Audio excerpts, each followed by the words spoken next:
সূরা বনী ইসরাঈল 13 এবং 14 নম্বর আয়াতে কারিমা আল্লাহ পাক রব্বুল আলামিন বলতেছেন ওয়া কুল্লু ইনসানিন আলজামনাহু তায়রাহু ফি উনুকি, প্রত্যেকটা মানুষের গলায় আমি আল্লাহ পাক রব্বুল আলামিন তার কৃতকর্মগুলোকে ঝুলাইয়ে দিয়েছি।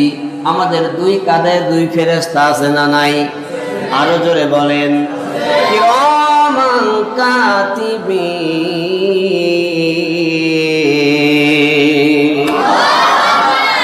কিরামান কাতিবিন, দুইজন সম্মানিত লেখক ফেরেশতা আমাদের কাছে আছে। ভালো কর্ম খারাপ কর্ম যা কিছু করি সব তারা লিখতেছে। জবান ছেড়ে কোন আল্লাহু আকবার।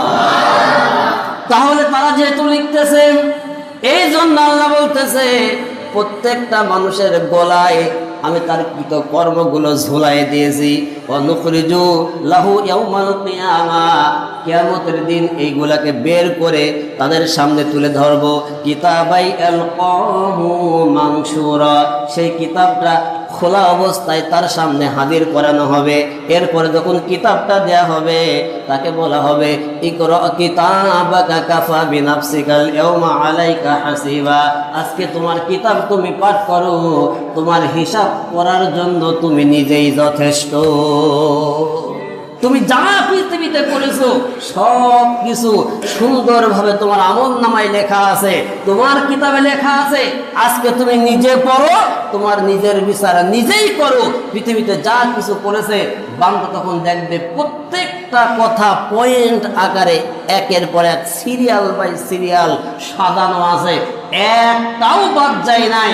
বান্দা তখন বলবে হাই এ কেমন কিতাব, লা ইউগাদিরু সগীরাতাও ওয়ালা কাবীরাতান ইল্লা আহসাহা, এখানে তো দেখতেছি একটা কথাও বাদ যায় নাই।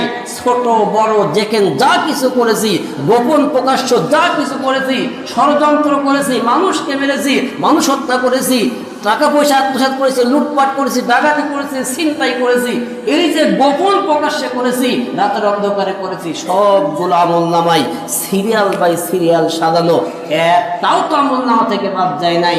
বান্দা এগুলা দেখার পরেও অস্বীকার করবে যে আল্লাহ আমি তো এগুলা করি নাই।